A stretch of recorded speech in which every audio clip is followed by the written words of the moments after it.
So கணையத்தோட வேலை என்னன்னு பார்த்தீங்கன்னா, அதுவும் வந்து உணவு செரிமானத்துக்கான சில அமிலங்களை சுரப்பது.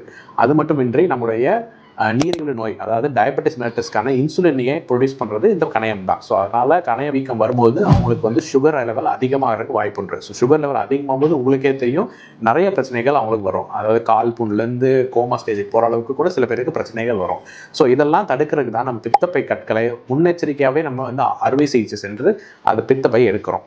பித்தப்பை எடுக்கிறதுனால என்ன பாதிப்புகள் வரும்னு நிறைய பேர் என்கிட்ட கேட்குறாங்க. சில பேர் சொல்கிறாங்க, வெளியில் அவங்க கேட்டது வரைக்கும் ஜீரண கோளாறு வரும், உணவுகளில் வந்து பத்தியமாக தான் சாப்பிட்ணும், எண்ணெய் பொருட்கள் அதிகமாக சாப்பிடக்கூடாது, அசைவ உணவுகளை அதிகமாக சாப்பிடக்கூடாது அப்படின்லாம் சொல்கிறாங்க. அப்படின்னு சொல்லி நிறைய பேர் கேள்வி கேட்குறீங்க. பட் ஆனால் பித்தப்பை ஆப்ரேஷன் பின்னர் நீங்கள் எப்படி சாப்பிட்றீங்களோ அதே மாதிரி ஆப்ரேஷனுக்கு பின்னாடியும் நீங்கள் சாப்பிட்லாம்.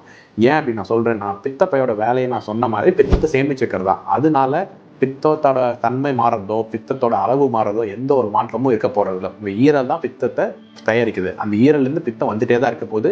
அதனால உங்க உணவு செரிமானம் ஆகிட்டே தான் இருக்க போகுது. அதனால நீங்க பித்தப்பை அறுவை சிகிச்சைக்கு பின்பும் எப்படி நீங்க அறுவை சிகிச்சை முன் எப்படி சாப்பிட்டீங்களோ அதே மாதிரி நீங்க சாப்பிடலாம். எல்லா சாப்பாடும் சாப்பிடலாம், எந்த பத்தியமும் கிடையாது. அது அந்த அறுவை சிகிச்சை செய்யறதுனால உங்க உடம்புக்கு எந்த பாதிப்பும் வரப்போறது இல்லை. ஸோ அதனால உங்களுக்கு பித்தப்பை கற்கள் இருந்துன்னா, சின்னதா இருக்கட்டும், பெருசா இருக்கட்டும், ஆனால் அதனால உங்களுக்கு பிரச்சனை இருக்குன்னா கண்டிப்பாக எங்களை வந்து தொடர்பு கொள்ளுங்கள். அதுக்கான அறுவை சிகிச்சையை செய்து கொள்ளுங்கள். நன்றி, வணக்கம்.